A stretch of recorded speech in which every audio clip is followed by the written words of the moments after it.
रख हौसला वो मंजर भी आएगा, प्यासे के पास चलकर समंदर भी आएगा, थक कर न बैठ मंजिल के मुसाफिर, मंजिल भी मिलेगी और मिलने का मजा भी आएगा। मतलब आप अगर निरंतर कार्य करते रहे अपने लक्ष्य के लिए तो यकीन मानिए आप सफल होकर ही रहेंगे। इसी क्रम में आपसे गुजारिश रहेगी कि सेशन में शुरुआत से लेकर अंत तक बने रहिए, यह सेशन आपके लिए काफी फायदेमंद होने वाला है। आइए हम लोग सेशन की शुरुआत करें और देखें महत्वपूर्ण प्रश्नों की यह सीरीज। देखिए पहला प्रश्न अत्यंत महत्वपूर्ण है, प्रतिवर्ष विश्व छात्र दिवस कब मनाया जाता है? हमारा विकल्प जो दिया गया पहला 13 अक्टूबर, दूसरा 14 अक्टूबर और तीसरा जो दिया गया 15 अक्टूबर और लास्ट दिया गया है विकल्प नंबर डी 12 अक्टूबर। यहां जो सही हमारा विकल्प है विकल्प नंबर सी सही होगा।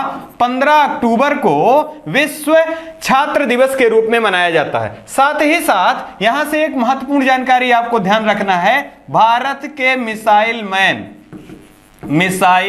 मैन के नाम से किसे जाना जाता है? तो डॉक्टर एपीजे अब्दुल कलाम जी को भारत के मिसाइल मैन के रूप में जाना जाता है और इनका जन्म 15 अक्टूबर 1931 में रामेश्वरम, तमिलनाडु के रामेश्वरम में हुआ था। साथ ही साथ यहां आपको ध्यान रखना है कि भारत में पहला परमाणु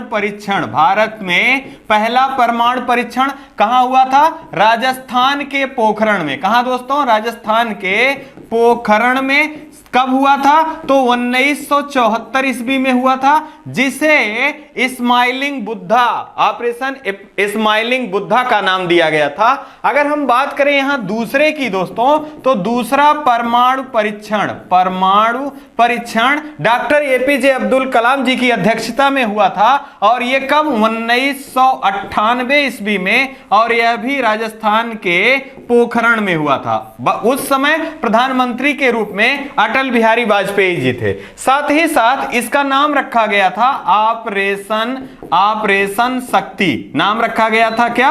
ऑपरेशन शक्ति। यहां से कई बार प्रश्न पूछा गया है दोस्तों कि ऑपरेशन शक्ति का संबंध किससे है? तो द्वितीय परमाणु परीक्षण जो भारत के द्वारा किया गया था, जिसकी अध्यक्षता डॉक्टर एपीजे अब्दुल कलाम जी द्वारा किया गया था, इसका नाम ऑपरेशन शक्ति रखा गया था, जबकि पहले परमाणु परीक्षण को लाफिंग बुद्धा या स्माइलिंग बुद्धा के नाम से जाना गया था। अगर हम बात करें 1983 में एपीजे अब्दुल कलाम जी द्वारा 5 बैलिस्टिक मिसाइल का सफल परीक्षण किया गया था, तो उसको याद रखने के लिए आपको एक शब्द याद रखना होगा, पटना याद रखना होगा। यहां पी से आपका मतलब है पृथ्वी, ये बैलिस्टिक मिसाइल है पृथ्वी। ए से मतलब यहां आपको याद रखना है अग्नि।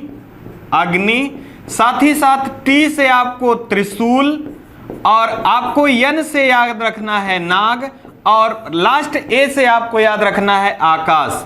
एपीजे अब्दुल कलाम जी द्वारा 1983 ईस्वी में ये 5 बैलिस्टिक मिसाइलों का सफल परीक्षण किया गया था। तब से विश्व में भारत की ख्याति मिसाइल के क्षेत्र में या टेक्नोलॉजी के क्षेत्र में जाना जाने लगा और इसी समय से भारत के मिसाइल मैन के नाम से प्रसिद्ध कौन हुए? तो डॉक्टर एपीजे अब्दुल कलाम जी। साथ ही साथ इनसे एक महत्वपूर्ण जानकारी आपको ध्यान रखना है कि भारत रत्न से कब सम्मानित किया गया था डॉक्टर एपीजे अब्दुल कलाम जी को? तो आपको याद रखना है 1997 ईस्वी में इनको भारत के सर्वोच्च सम्मान भारत रत्न से सम्मानित किया गया था। अगर हम यही एक प्रश्न और भी देखें दोस्तों, जो कि परीक्षाओं की दृष्टिकोण से बहुत इंपॉर्टेंट है, 2002 से 2007 में भारत के राष्ट्रपति के रूप में किसे चुना गया था? तो डॉक्टर एपीजे अब्दुल कलाम जी को चुना गया था और भारत के सर्वश्रेष्ठ राष्ट्रपतियों की सूची में कौन है? तो डॉक्टर एपीजे अब्दुल कलाम जी शामिल हैं। साथ ही साथ आपको याद रखना है ये क्रम कौन था? तो भारत के 11वें राष्ट्रपति के रूप में कौन थे? तो डॉक्टर एपीजे अब्दुल कलाम जी थे। यहां से एक महत्वपूर्ण कोट इनका याद रखना है, अपने जीवन में अपने जो लक्ष्य की प्राप्ति है उसके लिए उद्देश्य को प्राप्त करने में याद रखना है कि सपने वे नहीं होते जो रात में आते हैं, या सपने वे नहीं होते जो सोते समय देखे जाते हैं, सपने वे होते हैं जो रात में सोने नहीं देते। मतलब आपने जिस लक्ष्य के लिए, जिस सपने को अपने अंदर सजोया है, उसको पूरा करने के लिए आपको निरंतर कार्य करना होगा और अपनी 100% एनर्जी लगानी होगी। अगर आप ऐसा कर रहे हैं तो आपको दुनिया की कोई ताकत सफल होने से रोक नहीं सकती। आइए इसी क्रम में कुछ महत्वपूर्ण बुक है इनकी, जो कि अभी हाल ही में पेट की परीक्षा हुई है, इसमें एक महत्वपूर्ण बुक इनकी पूछी गई थी। तो उम्मीद है कि आने वाली परीक्षाओं में यहां से प्रश्न पूछे जा सकते हैं। जैसे अगर आपसे पूछा जाए India 2020 a vision for into millennium, ये किसकी बुक है? तो डॉक्टर एपीजे अब्दुल कलाम जी की बुक है। अगर हम बात करें विंग्स ऑफ फायर, यही बुक पूछा गया था। विंग्स ऑफ फायर बुक किसकी बुक है? तो ये डॉक्टर एपीजे अब्दुल कलाम जी की बुक है। यूनाइटेड माइंड्स जो है ये किसकी बुक है? तो यह भी बुक है एपीजे अब्दुल कलाम जी की। साथ ही साथ मिशन इंडिया आपको याद रखना है। ये 4 प्रमुख बुकें हैं, बुकें और भी हैं लेकिन ये 4 प्रमुख बुकें हैं, परीक्षा के दृष्टिकोण से आपको जरूर याद रखना है। और हाल ही में विंग्स ऑफ फायर जो है यही बुक पूछा गया था पेट की परीक्षा में। आइए इसी क्रम में अगला प्रश्न देख लें। हाल ही में जर्मनी की संस्था कर्सन वर्ल्ड वाइड के द्वारा भुखमरी सूचकांक जारी किया गया। भारत का स्थान क्या है? सबसे पहले ये जाने मित्रों, यहां विकल्प जो दिए गए हैं, भारत का स्थान क्या 136वां है, 135वां है, 107वां है या 101वां है? तो यहां जो हमारा सही विकल्प होगा, विकल्प नंबर सी सही होगा। भारत का स्थान 2022 में वैश्विक भुखमरी सूचकांक में कितना है? 107 है। पिछले वर्ष 2021 में कितना था? तो आप ध्यान रखें पिछले वर्ष 101 था। अगर हम बात करें टोटल कितने देश प्रतिभाग किए गए, तो टोटल 121 देशों के में भारत जो है 107वें पायदान पर है। अब यहां से कभी कभी दोस्तों संस्था से संबंधित पूछ लिया जाता है कि किस संस्था के द्वारा यह रिपोर्ट जारी की गई। तो आपको जरूर याद रखना है यह जर्मनी की संस्था है जिसका नाम है कर्सन वर्ल्ड वाइड। क्या नाम है? जर्मनी की संस्था है कर्सन वर्ल्ड वाइड, इसी के द्वारा जारी किया गया और 2022 में भारत का स्थान 121 देशों में 107वां है। अब यहां से एक प्रश्न और भी इंपॉर्टेंट बन जाता है कि जो सूचकांक जारी किया गया है इसके आयाम क्या हैं? तो आप आयाम के बारे में भी जान लें। आयाम कितने हैं? 4 आयाम हैं। वो कौन कौन से आयाम हैं? पहला है चाइल्ड वेस्टिंग, दूसरा क्या है? चाइल्ड स्टेटिंग, तीसरा क्या है? अल्प पोषण और चौथा बाल मृत्यु दर। क्या है? चौथा बाल मृत्यु दर। ये 4 आयामों के आधार पर वैश्विक भुखमरी सूचकांक जारी किया जाता है। यहां से एक बिंदु और भी ध्यान रखना है कि जहां पर स्कोर या जिस देश का स्कोर 0 होता है यहां भुखमरी नहीं होती, 0 होता है। और जहां पर 100 स्कोर है इसका मतलब भुखमरी की स्थिति जो है यह भयावह है। आपको ध्यान रखना है कि 0 स्कोर वाले या 1 स्कोर वाले में भुखमरी कम होगी या ना के बराबर होगी, जबकि 100 स्कोर वाले के यहां भुखमरी हद से ज्यादा होगी या अत्यधिक भुखमरी होगी। अब यहां एक प्रश्न यह उठता है, तो पहले स्थान पे कौन सा देश है जहां भुखमरी नहीं है? तो बेलारूस जो है दोस्तों, यहां ये पहले स्थान पे है, यहां भुखमरी ना के बराबर है। और अंतिम स्थान पे कौन सा देश है या 121वां नंबर का कौन सा देश है? तो यमन देश है जिसकी राजधानी सना है। कौन है? यमन है, यमन की राजधानी सना है। अगर हम बात करें अपने पड़ोसी देशों में सबसे खराब स्थिति किसकी है, तो ये अपने पड़ोसी देशों में सबसे खराब स्थिति भारत की है। यहां तक कि जिसको सबसे ज्यादा फंडिंग भारत के द्वारा किया गया है उनके राजनीतिक कैरियर की विफलताओं के समय, जिसका नाम श्रीलंका है, तो श्रीलंका की भी स्थिति वैश्विक भुखमरी सूचकांक में कितना है? वह 64 है। आपको ध्यान रखना है। अब बात हो रही है सूचकांकों से, तो आपको जरूर याद रखना है कुछ महत्वपूर्ण सूचकांक, जैसे विकल्प में ही आपको दिए गए हैं। अगर बात की जाए दोस्तों 136 इंडेक्स, मतलब भारत का स्थान खुशहाली सूचकांक में कितना है? तो भारत का स्थान वैश्विक खुशहाली सूचकांक में 136 है। अगर आपसे बात की जाए वैश्विक शांति सूचकांक की या ग्लोबल जेंडर गैप की मित्रों, तो यहां पर भारत का स्थान 135 है। वैश्विक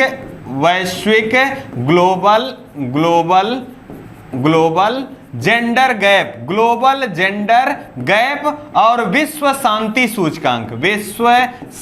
सूचकांक में भारत का स्थान कितना है? तो भारत का स्थान 135 है। अगर हम बात करें हाल ही में HDI ह्यूमन डेवलपमेंट इंडेक्स आया है, इसमें भारत का स्थान कितना है? तो 132 है। अगर हम बात करें सतत विकास, दोस्तों सतत विकास में भारत का स्थान कितना है? तो भारत का स्थान 120वां है। अगर बात करें लिबर्टी इंडेक्स में, लिबर्टी इंडेक्स में भारत का स्थान कितना है? 112 है। अगर हम यही बात कर लें प्रेस स्वतंत्रता सूचकांक में, विश्व प्रेस स्वतंत्रता सूचकांक में भारत का स्थान कितना है? तो 150 है। और पर्यावरण प्रदर्शन सूचकांक में भारत का स्थान कितना है? तो 180 देशों में सबसे निचले पायदान पे कौन देश है? भारत है। जबकि नवाचार सूचकांक में भारत का स्थान 40 है। वैश्विक प्रतिस्पर्धा सूचकांक में भारत का स्थान 37 है। और अगर हम यही बात कर लें हाल ही में भ्रष्टाचार धारणा सूचकांक आया था, तो भ्रष्टाचार धारणा सूचकांक की बात करें तो यहां पर भारत का स्थान 87 है। और हेनले पासपोर्ट में भारत का स्थान कितना है? तो हेनले पासपोर्ट में भारत का स्थान जो है 83 है। आपको जरूर याद रखना है। ये कुछ महत्वपूर्ण बिंदु हैं, आपको याद रखना चाहिए। जैसे आपको कर्सन वर्ल्ड वाइड के द्वारा जारी किया जाता है वैश्विक भुखमरी सूचकांक, और पिछली बार से भारत का स्थान नीचे पायदान पे सरका है या गिरावट आई है, जो कि पिछले बार 101 था और अब कितना हो गया? 107 हो गया। और इनके 4 आयाम है, 4 आयामों के आधार पर ये अपना जो इंडेक्स है वो जारी करते हैं। आइए कुछ अन्य सूचियां भी हैं, उनको देख लें। जैसे अभी बात हो चुकी है ग्लोबल लिबर्टी इंडेक्स की, तो 112वां, वैश्विक शांति की 135, प्रतिस्पर्धा सूचकांक की 37, प्रेस स्वतंत्रता सूचकांक का 150, वर्ल्ड हैप्पीनेस सूचकांक 136, सतत विकास की बात करें 120, अंतरराष्ट्रीय बौद्धिक संपदा सूचकांक 43,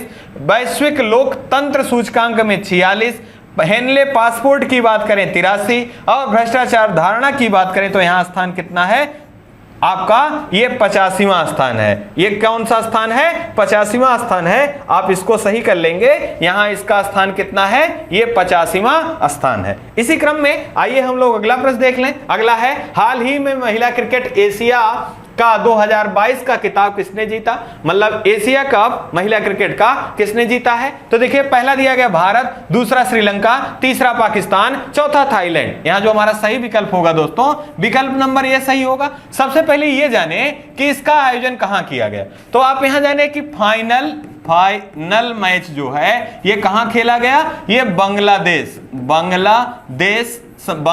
में खेला गया। बांग्लादेश की राजधानी क्या है? तो बांग्लादेश की राजधानी ढाका है। और यहां की मुद्रा कौन है? तो यहां की मुद्रा टका है। और यहां की प्रधानमंत्री कौन है? शेख हसीना है। अगर हम बात करें इसकी शुरुआत कब होती है दोस्तों, तो इसकी शुरुआत 2004 में होती है। और संस्करण कौन सा है मित्रों? तो संस्करण ये 8वां है। आपको यह जानकर खुशी होगी कि फाइनल में 2 टीमें कौन कौन सी थी। तो भारत दोस्तों, ये फाइनल में भारत था, साथ ही साथ श्रीलंका। कौन दोस्तों? श्रीलंका। ये 2 टीमें फाइनल में रही। विजेता कौन रही? भारत रहा। कौन रहा? विजेता भारत रहा। और अगर हम बात करें श्रीलंका है दोस्तों, ये उप विजेता। कौन रहा? उप विजेता के रूप में श्रीलंका रहा। अब यहां एक अन्य महत्वपूर्ण जानकारी के रूप में आप याद रखें कि 8 संस्करणों में अभी तक 7 बार इस कप को किसने जीता है? तो इस कप को महिला एशिया T20 कप का जो कप है ये किसने जीता है? तो 7 बार भारत की महिला जो टीम है इसने जीता है। मात्र एक बार किसने जीता है? तो ये जीता है बांग्लादेश। किसने जीता है दोस्तों? बांग्लादेश के द्वारा यह जीता गया है। अब यहां से महत्वपूर्ण जानकारी के रूप में अगर हम बात करें तो महत्वपूर्ण जानकारी के रूप में हाल ही में हम लोगों ने T20 एशिया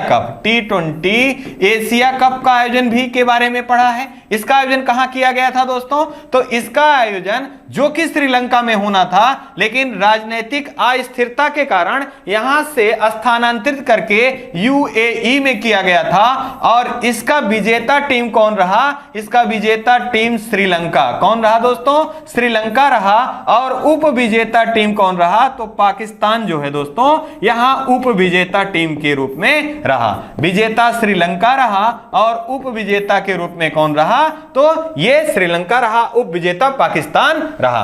अब अगर हम अगले प्रश्न के रूप में देखें तो आपको जरूर याद रखना है कि हाल ही में T20 वर्ल्ड कप का आयोजन किया गया है। ये कहां हो रहा है? तो ये ऑस्ट्रेलिया। कहां हो रहा है दोस्तों? ऑस्ट्रेलिया में इसका आयोजन किया जा रहा है। साथ ही साथ आपको याद रखना है सितंबर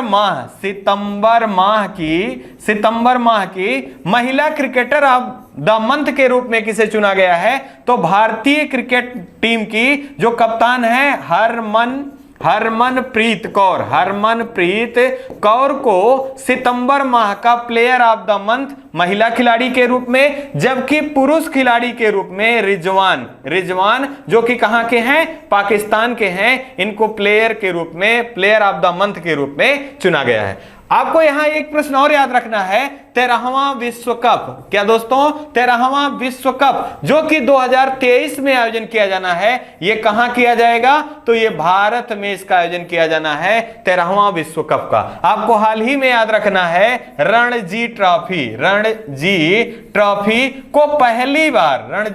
को पहली बार किसने जीता है? तो मध्य प्रदेश के द्वारा पहली बार जीता गया है रणजी ट्रॉफी। और रणजी ट्रॉफी को पहली बार मेजबानी कौन करने जा रहा है? तो मेजबानी सिक्किम राज्य के द्वारा रणजी ट्रॉफी की मेजबानी किया जाएगा सिक्किम राज्य के द्वारा। अगर हम बात करें डूरंड कप का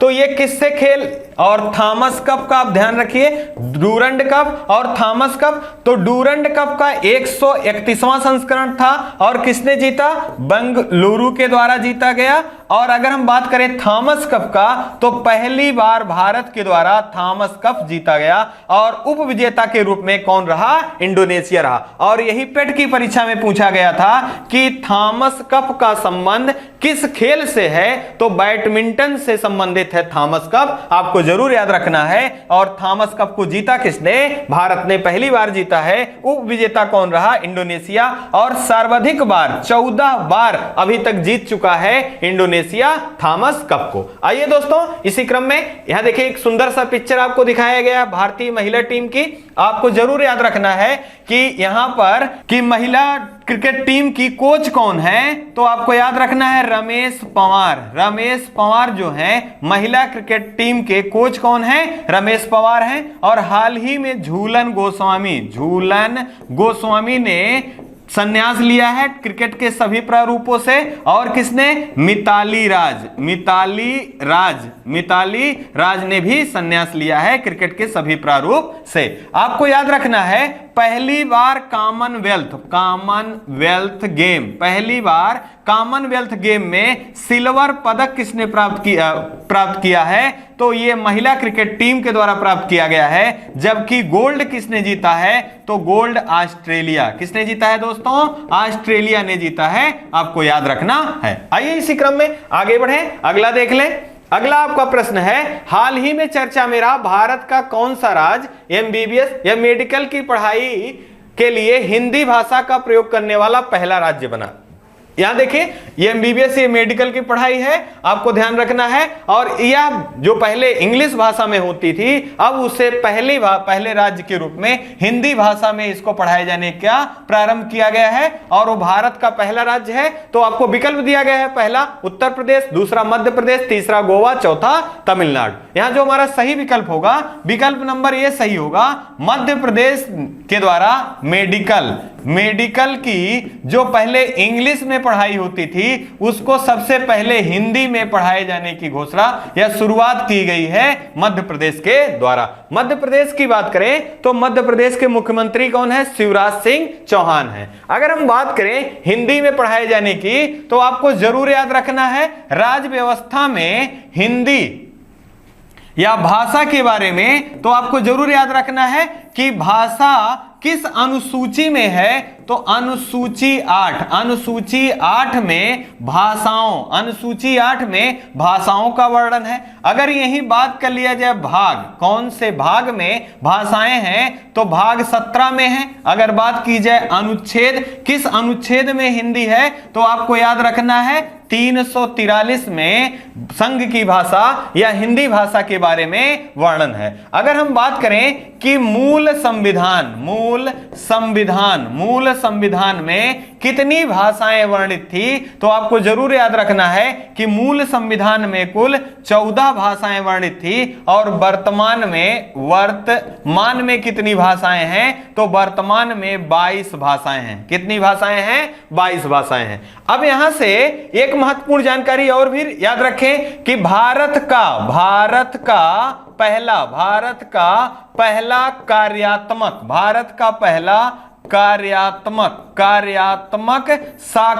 कार्यात्मक साक्षर जिला कौन सा है, तो यह मध्य प्रदेश का मांडला। क्या है दोस्तों? मध्य प्रदेश का मांडला जो है, यह भारत का पहला कार्यात्मक साक्षर जिला है। साथ ही साथ आपको याद रखना है, भारत का पहला प्रमाणित हर घर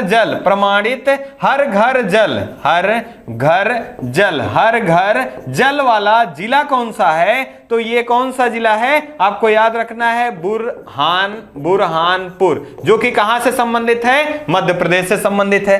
अब पेट की परीक्षा में हाल ही में पूछा गया कि राज्य कौन सा है, हर घर प्रमाणित राज्य कौन सा है, तो याद रखें गोवा जो है ये राज्य के रूप में है। और अगर यही केंद्र शासित प्रदेश पूछा जाए तो अंडमान निकोबार के रूप में है। अगर हम बात करें मध्य प्रदेश से संबंधित, तो हाल ही में चर्चा में रहा है, मध्य प्रदेश में नामीबिया से लाए गए चीते कहां रखे गए हैं, तो कुन्हो नेशनल पार्क में रखे गए हैं। और कितने चीते लाए गए हैं? 8 चीते लाए गए हैं, जिसमें 5 क्या हैं? मादा हैं, और 3 क्या है? नर हैं। साथ ही साथ इसी के विकास के लिए या कुन्हो नेशनल पार्क को टूरिस्ट स्पॉट बनाने के लिए 9 सदस्यीय टीम की गठित की गई है। वो किसके लिए? इसके टूरिस्ट के रूप में इसको विकसित करने में। अगर हम बात करें मध्य प्रदेश से, तो आपको याद रखना है क्षेत्रफल के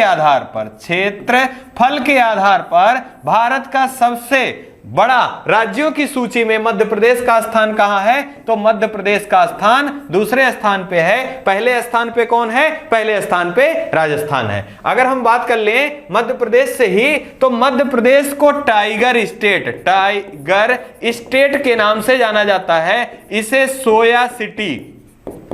सोया सिटी के नाम से भी जाना जाता है। मध्य प्रदेश का जो राजधानी है ये क्या है? भोपाल है। और आपको याद रखना है कि मध्य प्रदेश का शहर इंदौर जो है ये भारत का पहला वाटर प्लस, कौन सा? वाटर प्लस शहर के रूप में है। और एशिया का सबसे बड़ा बायो सीएनजी संयंत्र कहां लगाया गया है, तो इंदौर में लगाया गया है। प्रवासी भारतीय दिवस का सम्मेलन 2023 में कहां आयोजित किया जाएगा, तो ये इंदौर में किया जाएगा। कहां किया जाएगा? इंदौर में किया जाएगा। और क्रम क्या होगा? ये 17वां है। कौन है? 17वां है। और भारत का सबसे स्वच्छ राज्य की बात किया जाए, तो तो स्वच्छ राज्य के रूप में कौन सा है? मध्य प्रदेश है। और भारत का सबसे स्वच्छ शहर की बात की जाए तो लगातार छठी बार कौन सा है? तो भारत का मध्य प्रदेश राज्य का इंदौर शहर जो है ये छठी बार लगातार सबसे स्वच्छ शहर की सूची में शामिल है। ये महत्वपूर्ण जानकारियां हैं और जितने भी प्रश्न आपको यहां बताए गए यकीन मानिए ये कहीं ना कहीं परीक्षा से रिलेटेड हैं और हाल फिलहाल में परीक्षाओं में पूछे गए हैं। इसका मात्र एक उद्देश्य है दोस्तों कि आपका समय बेशक लगे लेकिन आप विश्वास मान के चलिए ये सारे प्रश्न अगर आप रिवीजन करते रहे जिस दिन भी आप परीक्षा में बैठेंगे यकीन मानिए आपके प्रश्न गलत होने वाले नहीं है। आइए इसी क्रम में हम लोग आगे बढ़े। यहां देखिए एक पिक्चर दिखाया गया है जो कि क्या है, ये यहां पर अमित शाह जी के द्वारा आपको एक प्रश्न यह भी याद रखना है कि इसका उद्घाटन किसके द्वारा किया गया है? तो अमित शाह जी द्वारा किया गया है। आपको यहां देखिए एक दिख रहा है एनाटॉमी, ह्यूमन फिजियोलॉजी को क्या कहा जाता है? तो एनाटॉमी कहा जाता है। साथ ही साथ यहां देखिए मध्य प्रदेश के जो मुख्यमंत्री हैं शिवराज सिंह चौहान जी दिखाई दे रहे हैं। और आपको याद रखना है कि भारत के पहले सहकारिता मंत्री कौन है? तो भारत के पहले सहकारिता मंत्री के रूप में अमित शाह जी हैं। आइए दोस्तों इसी क्रम में अगला देख लें। हाल ही में चर्चा में रही एशियाई भारोत्तोलन चैंपियनशिप 2022 में एकमात्र भारतीय पदक विजेता कौन है? तो यहां विकल्प हमारे दिए गए, मीराबाई चानू, निकाहत जरीन, हर्षदा गरुड़, तीसरा विनेश, चौथा जो दिया गया है विनेश फोगाट। यहां जो सही हमारा होगा विकल्प नंबर सी सही होगा। हर्षदा गरुड़ के जो हैं ये एशियाई भारोत्तोलन चैंपियनशिप 2022 के आयोजन में 12 सदस्यीय टीम में एकमात्र ऐसी विजेता रही हैं जिन्होंने पदक प्राप्त किया है भारत के लिए। अगर हम बात करें सबसे पहला सवाल यही बन जाता है कि एशियाई भारोत्तोलन चैंपियनशिप का आयोजन कहां किया गया है? तो बहरीन के मनामा में। कहां? बहरीन के मनामा में इसका आयोजन किया गया। और भारत का प्रतिनिधि दल कितने का गया था? 12 का गया था। और जिसमें से एक पदक केवल प्राप्त किसने किया? हर्षदा गरुड़ के द्वारा प्राप्त किया गया। अब यहां से महत्वपूर्ण जानकारी के रूप में ये खेल परिदृश्य से है तो आपको जरूर याद रखना है, आपको भूलना नहीं है मीराबाई चानू। यहां से प्रश्न बनने की संभावना प्रबल है। BCC sport women of the year के रूप में किसे चुना गया है? तो वो मीराबाई चानू को चुना गया है। आपको ध्यान रखना है कॉमनवेल्थ गेम में भारत के लिए पहली पदक विजेता या पहली स्वर्ण पदक विजेता कौन रही हैं? तो मीराबाई चानू रही हैं। अगर हम बात करें निकाहत जरीन के बारे में तो आपको जरूर याद रखना है तुर्की में बॉक्सिंग चैंपियनशिप में स्वर्ण पदक भारत के लिए किसने प्राप्त किया था? तो भारत के लिए स्वर्ण पदक प्राप्त किया था निकाहत जरीन ने। अगर हम बात कर लें यही कॉमनवेल्थ गेम की दोस्तों तो आपको जरूर याद रखना है कॉमनवेल्थ गेमों में भी बॉक्सिंग में स्वर्ण पदक किसने प्राप्त किया था? तो निकाहत जरीन ने प्राप्त किया था। जबकि शरद कमल और निकाहत जरीन के द्वारा समापन समारोह में ध्वजवाहक के रूप में चुना किसे गया था? तो शरद कमल को और निकाहत जरीन को। जबकि उद्घाटन समारोह में पीवी सिंधु और मनप्रीत सिंह को चुना गया था। अगर हम बात करें विनेश फोगाट की तो आपको याद रखना है सर्बिया की राजधानी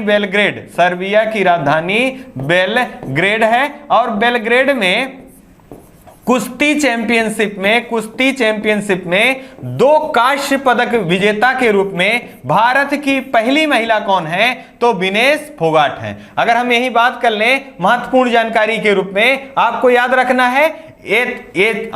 रखना है एथलेटिक्स चैंपियनशिप। और इसका आयोजन कहां? विश्व एथलेटिक्स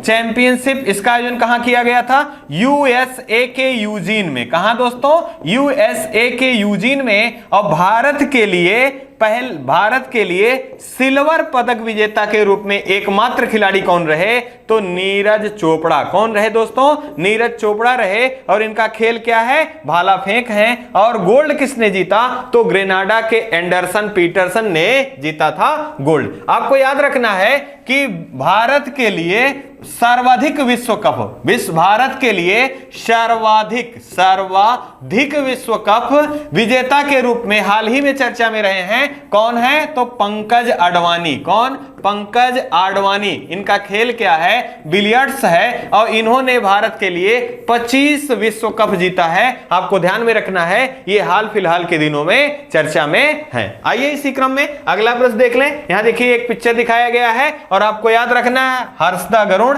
एशियाई चैंपियनशिप में भारत के लिए पहली पदक विजेता कौन रही हैं? हर्षदा गरुड़। आइए इसी क्रम में अगला देख लें। अत्यंत महत्वपूर्ण प्रश्न यह भी है, हाल ही में विश्व खाद्य दिवस कब मनाया गया? यहां देखिए पहला दिया गया 5 अक्टूबर, दूसरा 2 अक्टूबर, तीसरा 1 अक्टूबर और चौथा जो दिया गया है यह 16 अक्टूबर। यहां जो हमारा सही विकल्प है दोस्तों, यह 16 अक्टूबर को प्रतिवर्ष विश्व खाद्य दिवस मनाया जाता है। विश्व खाद्य दिवस के रूप में मनाया जाता है। आपको ध्यान रखना है, 16 अक्टूबर को विश्व खाद्य दिवस के रूप में मनाया जाता है, और क्योंकि इसी दिन 16 अक्टूबर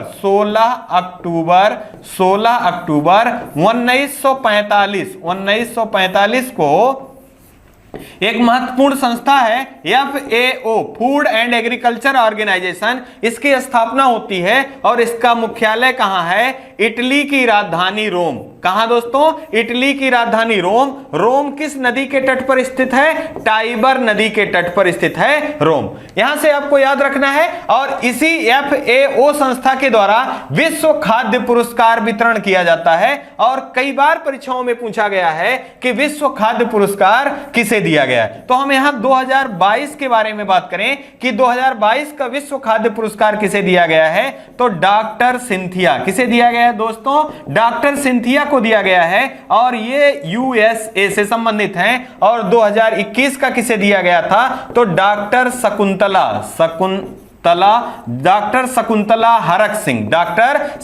हरक सिंह को दिया गया था। और 2020 की बात करें तो डॉक्टर रतन लाल को यह पुरस्कार से सम्मानित किया जा चुका है। अगर इस पुरस्कार से संबंधित एक महत्वपूर्ण जानकारी और भी याद रखें तो हमारे लिए फायदेमंद होगा। अगर बात की जाए कि विश्व खाद्य पुरस्कार कब से दिया जाना प्रारंभ किया गया, तो 1986 ईस्वी से दिया जाना प्रारंभ किया गया। और पहला किसे दिया गया था? तो MS Swaminathan, doctor MS Swaminathan ji को विश्व खाद्य पुरस्कार, पहला विश्व खाद्य पुरस्कार से सम्मानित किया गया था 1986 में। और इन्हें भारत का हरित क्रांति का जनक, भारत में हरित क्रांति के जनक के रूप में किसे जाना जाता है? डॉक्टर MS स्वामीनाथन जी को जाना जाता है। अगर यही आपसे पूछ ले दोस्तों कि विश्व में किसे जाना जाता है, तो नॉर्मन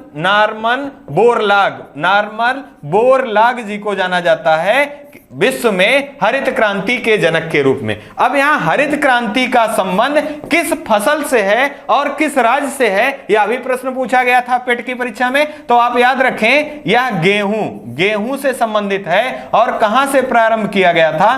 पंजाब राज्य से प्रारंभ किया गया था। ये दोनों प्रश्न आप जरूर याद रखें। हरित क्रांति का संबंध किस फसल से है? तो गेहूं से है, और इसे प्रारंभ किया गया था पंजाब राज्य के द्वारा। अगर हम बात करें 1 अक्टूबर के बारे में, तो 1 अक्टूबर को स्वैच्छिक रक्तदान दिवस, विश्व वृद्धजन दिवस और विश्व शाकाहारी दिवस के रूप में मनाया जाता है। अभी पेट की परीक्षा में यह भी प्रश्न पूछा गया था कि 2 अक्टूबर को किस दिवस के रूप में मनाया जाता है। वहां आपको डायरेक्ट प्रश्न पूछा था अंतरराष्ट्रीय अहिंसा दिवस। क्या पूछा था?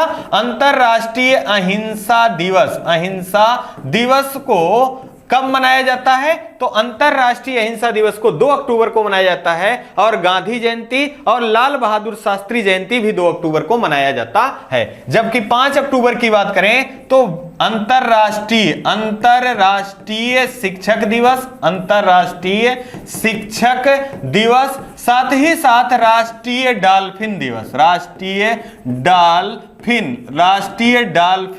दिवस के रूप में मनाया जाता है। और राष्ट्रीय डॉल्फिन को, गंगेटिक डॉल्फिन को राष्ट्रीय जीव के रूप में, राष्ट्रीय जलीय जीव के रूप में कब चुना गया था? तो यह 5 अक्टूबर 2009 को चुना गया था। आपको जरूर याद रखना है। इसी कारण प्रत्येक वर्ष आपको 5 अक्टूबर को राष्ट्रीय डॉल्फिन दिवस के रूप में मनाया जाता है। आइए इसी क्रम में हम लोग अगला प्रश्न देख लें। अगला प्रश्न आपका है, हाल ही में चर्चा में रहा पब्लिक अफेयर इंडेक्स 2022 में बड़े राज्यों के क्रम में शीर्ष स्थान किसका है। यहां ध्यान से आपको देखना है, प्रश्न में पूछा जा रहा है बड़े राज्यों का। तो यहां पर आपका विकल्प जो दिया गया, पहला हरियाणा, दूसरा उड़ीसा, तीसरा केरल और चौथा छत्तीसगढ़। यहां यह भी जाने कि पब्लिक अफेयर इंडेक्स ये कहां से जारी होता है, तो ये बेंगलुरु के द्वारा जारी होता है, आपको जरूर याद रखना है। और इसमें बड़े राज्यों की सूची में मित्रों पहले स्थान पे कौन है, हरियाणा है। कौन है, हरियाणा है। इसकी राजधानी क्या है, चंडीगढ़ इसकी राजधानी है। अगर हम बात कर लें यहां महत्वपूर्ण जानकारी के रूप में, छोटे राज्यों को भी देख लें। छोटे राज्यों में कौन है पहले स्थान पे, तो छोटे राज्यों के रूप में जो सिक्किम है दोस्तों, सिक्किम पहले स्थान पे। दोनों प्रश्न आपको जरूर याद रखना है। अगर प्रश्न बड़े राज्यों के रूप में पूछा जाए तो यहां पर हरियाणा होगा, और अगर छोटे राज्यों के क्रम में पूछा जाए तो इसका आंसर सिक्किम होगा। अब यहां से आपको दो चीजें याद रखनी है हरियाणा से संबंधित, आपको जरूर याद रखना है। हरियाणा की एक योजना है ई अधिगम योजना। कौन सी योजना, ई अधिगम योजना। आपसे पूछा जा सकता है ई अधिगम योजना का संबंध किस राज्य से है, तो ई अधिगम योजना का संबंध हरियाणा से है। साथ ही साथ आपसे याद रखना है राखी गढ़ी स्थल हाल ही में चर्चा में रहा है। तो हरियाणा सरकार के द्वारा घोषणा किया गया है कि विश्व का सबसे बड़ा हड़प्पा सभ्यता के रूप में विकसित किया जाएगा। और किसे विकसित किए जाने की घोषणा की गई है, राखी गढ़ी को विकसित किए जाने की घोषणा की गई है। राखी गढ़ी जो है यह किस नदी के तट पर स्थित था, तो घग्गर नदी के तट पर स्थित था। साथ ही साथ आपको याद रखना है 35वां सूरज कुंड मेले का आयोजन कहां किया गया था, तो हरियाणा के फरीदाबाद में किया गया था। और फोकस राज्य के रूप में किसे चुना गया था, तो जम्मू कश्मीर को। और फोकस देश की बात करें तो उज्बेकिस्तान को चुना गया था। उज्बेकिस्तान की राजधानी क्या है, ताशकंद है। अब यहां से एक प्रश्न और याद रखें, हाल ही में चर्चा में रहा है कि मिलेट प्रसंस्करण संस्थान कहां पर स्थापित किए जाने की घोषणा की गई है, तो मिलेट प्रसंस्करण केंद्र कहां पर स्थापित किए जाएंगे, तो ये स्थापित किए जाएंगे छत्तीसगढ़ में। कहां किए जाएंगे, छत्तीसगढ़ में। अगर हम बात करें उड़ीसा की दोस्तों, तो MSME पुरस्कार किस राज्य को प्रदान किया गया, तो MSME पुरस्कार से उड़ीसा राज्य को सम्मानित किया गया। साथ ही साथ आपको याद रखना है खाद्य सुरक्षा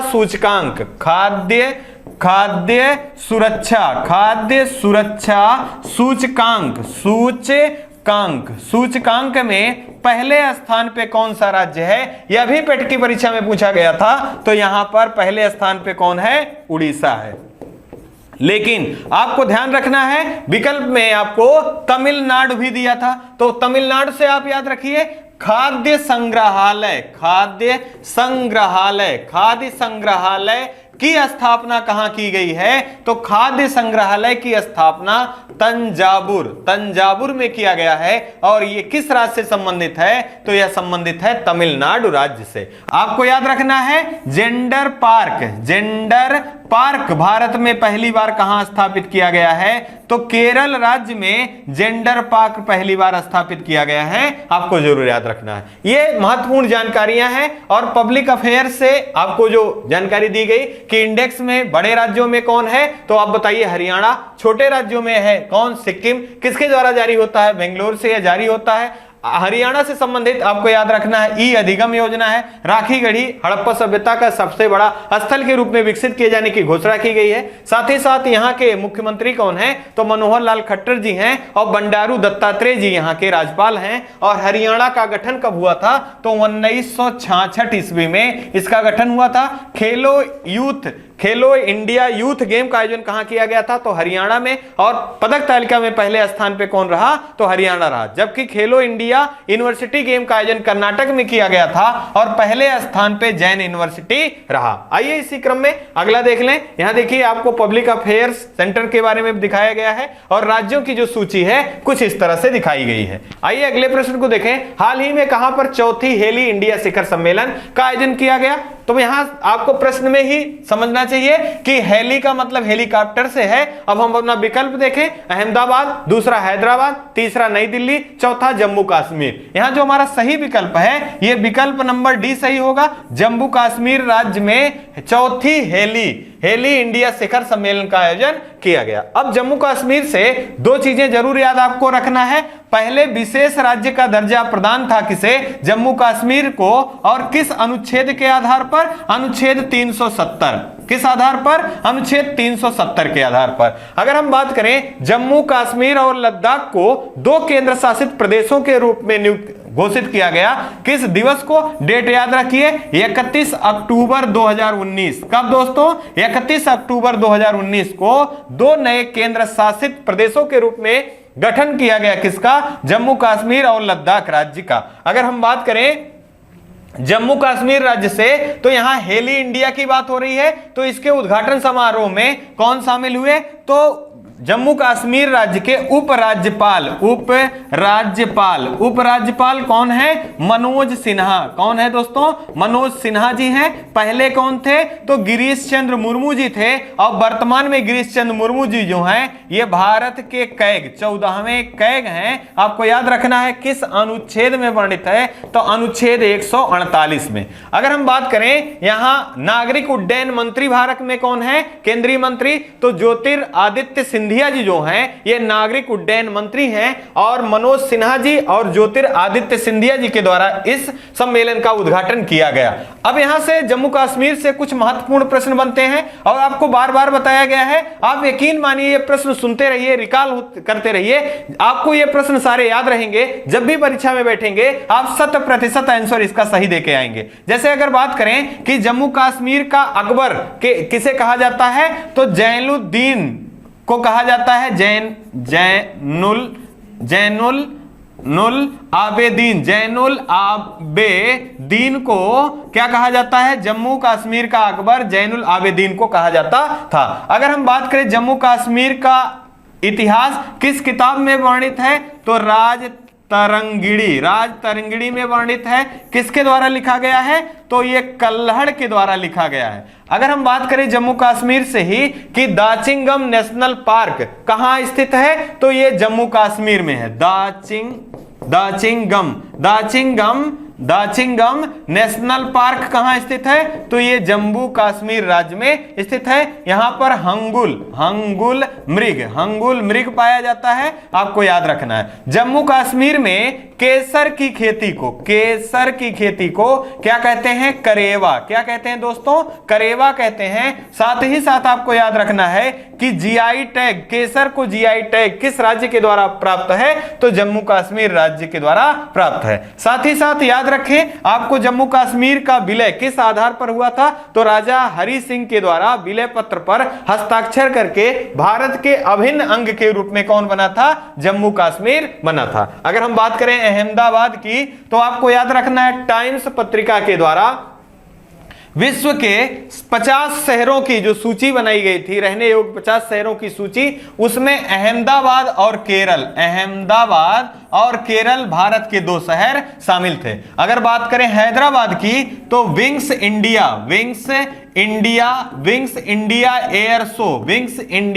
एयर शो का आयोजन कहां किया गया था? तो बेगमपेट हैदराबाद में किया गया था। और अगर हम बात करें नई दिल्ली की तो हरियाली योजना का शुभारंभ कहां से किया गया? तो दिल्ली से प्रारंभ किया गया, आपको ध्यान रखना है। और अगर हम ये हैदराबाद से देखें तो ऑपरेशन पोलो के आधार पर हैदराबाद को मिलाया गया था। कब? 1948 में। और किसके सहयोग से? तो सरदार वल्लभ भाई पटेल की सहयोग से, या ऑपरेशन पोलो के आधार पर इनको मिलाया गया था भारत के अभिन्न हिस्से के रूप में। आइए इसी क्रम में एक पिक्चर के माध्यम से देखें। यहां देखिए मनोज सिन्हा जी जो कि जम्मू कश्मीर राज्य के उपराज्यपाल हैं, और ये ज्योतिरादित्य सिंधिया जी हैं जो कि भारत के केंद्रीय नागरिक उड्डयन मंत्री हैं। और इसका एकमात्र उद्देश्य है कि लास्ट व्यक्ति को भी हवाई सेवा से जोड़ना इसका मुख्य उद्देश्य है। यहां देखिए छोटा सा दिया गया है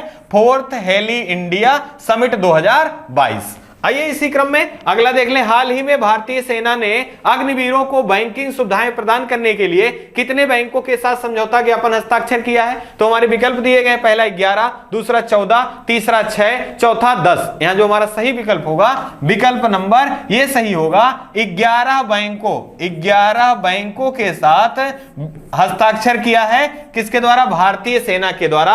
और यह किस कारण किया गया है? तो जो अग्निवीरों को सुविधाएं उपलब्ध कराई जाएंगी, या आप ऐसा कह लीजिए सस्ता ऋण या सुविधाओं को उपलब्ध कराने के लिए ऐसा किया गया। हाल ही की परीक्षा जो पेट की हुई है, इसमें प्रश्न पूछा गया था कि 14 बैंकों का राष्ट्रीयकरण कब किया गया था? तो 1969 ईस्वी में 14 बैंकों का राष्ट्रीयकरण किया गया था। अगर हम बात करें उसके बाद 1980 में 6 बैंकों का विलय किया गया। साथ ही साथ आपको याद रखना है एसबीआई का राष्ट्रीयकरण कब किया गया था? 1955 ईस्वी में किया गया था। और पहले किस नाम से जाना जाता था? इंपीरियल बैंक के नाम से जाना जाता था। इसी क्रम में आप यहां ध्यान रखें आरबीआई का गठन किस अधिनियम के द्वारा किया गया था? तो आपको याद रखना है अधिनियम 1935। कौन सा अधिनियम? 1935 के आधार पर 1 अप्रैल 1935 को आरबीआई की स्थापना की गई थी। कौन से आयोग की सिफारिश पर? यंग हिल्टन आयोग की सिफारिश पर आरबीआई का गठन किया गया था। और पहले गवर्नर कौन थे? तो ओसबॉर्न स्मिथ थे। और अगर हम बात कर लें यही भारतीय के रूप में तो सीडी देशमुख थे। और आरबीआई का राष्ट्रीयकरण कब किया गया? तो 1 जनवरी 1949 को आरबीआई का राष्ट्रीयकरण किया गया। और वर्तमान में आरबीआई के 25वें गवर्नर कौन है? तो शक्तिकांत दास जी जो हैं ये 25वें गवर्नर हैं भारत के। आपको ध्यान रखना है। साथ ही साथ महत्वपूर्ण जानकारी के रूप में इन सारे बिंदुओं को आप नोट डाउन करते रहिए और इसको रिकॉल करते रहिए। यकीन मानिए जब भी आपकी परीक्षा होगी यहां से प्रश्न अवश्य मिलने हैं। आइए इसी क्रम में इस सेशन के लास्ट प्रश्न को देखते हैं। हाल ही में किसने साइबर सुरक्षा अभ्यास पावर एक्स 2022 का आयोजन किया गया? अब यहां आपसे बात हो रही है कि किसके द्वारा किया गया? तो साइबर सुरक्षा तो पहला दिया गया नीति आयोग, दूसरा Indian computer emergency response team, तीसरा दिया गया शिक्षा मंत्रालय, चौथा महिला एवं बाल विकास मंत्रालय। यहां जो हमारा सही विकल्प होगा विकल्प नंबर बी सही होगा। Indian computer emergency response team के द्वारा साइबर सुरक्षा पावर एक्स 2022 का आयोजन किया गया। अब अगर हम बात करें कि इसका उद्देश्य क्या है, तो आतंकवादी घटनाओं को रोकना, साथ ही साथ जो साइबर क्राइम है उस साइबर क्राइम को रोकने का इसका मुख्य उद्देश्य है, या साइबर क्राइम के बारे में अवेयर होना, जानकार होना इसका मुख्य उद्देश्य है। अब यही संस्था बहुत महत्वपूर्ण है, कई बार प्रश्न पूछा जाता है नीति आयोग से संबंधित। तो नीति आयोग का गठन कब किया गया? 1 जनवरी 2015 को। और इसने किसका स्थान लिया है? योजना आयोग का। किसका? योजना आयोग का स्थान इन्होंने लिया है। अगर हम बात करें नीति आयोग के अध्यक्ष कौन होते हैं, तो प्रधानमंत्री नीति आयोग के अध्यक्ष होते हैं, जबकि वर्तमान में आपको याद रखना है उपाध्यक्ष कौन है? तो वर्तमान में उपाध्यक्ष डॉक्टर सुमन बेरी। कौन दोस्तों? डॉक्टर सुमन बेरी जी हैं। और यहां पर सीईओ कौन है? तो परमेश्वरन अय्यर जी जो हैं यहाँ के सीईओ हैं। अगर हम बात करें शिक्षा मंत्रालय के बारे में, तो 2015 से पहले इसे मानव संसाधन विकास, मानव संसाधन विकास मंत्रालय के नाम से जाना जाता था और इसका परिवर्तन करके इसे शिक्षा मंत्रालय के रूप में किया गया। अगर बात करें इसके केंद्रीय मंत्री कौन है, तो धर्मेंद्र प्रधान जी शिक्षा मंत्रालय के केंद्रीय मंत्री हैं। साथ ही साथ आपको याद रखना है ये भारत के कौशल मंत्रालय की भी कौन है, तो कौशल मंत्रालय के भी केंद्रीय मंत्री धर्मेंद्र प्रधान जी हैं। अगर बात करें महिला एवं बाल विकास मंत्रालय की, तो स्मृति ईरानी जो हैं ये महिला और बाल विकास मंत्रालय की केंद्रीय मंत्री हैं। साथ ही साथ अतिरिक्त प्रभार है अल्पसंख्यक आयोग के भी केंद्रीय मंत्री कौन है, तो स्मृति ईरानी जी हैं। ये महत्वपूर्ण मंत्रालय हैं, आपको जरूर याद रखना है, यहां से प्रश्न लगातार बनते हैं। और लास्ट में आपसे विदा लेने से पहले यहां देखिए पावर एक्स का एक पिक्चर दिखाया गया है और इसका एक ही उद्देश्य है कि जो साइबर क्राइम है इसको रोकना या इसके ऐसी घटनाएं, साइबर क्राइम जैसी घटनाएं ना होने पाए, इसका मुख्य उद्देश्य है। इसी क्रम में आपसे विदा लेने से पहले हम आपसे 2 शब्द कहना चाहेंगे। आप अपना और अपने परिवार का खूब ढेर सारा ध्यान रखें। जय हिंद, जय भारत।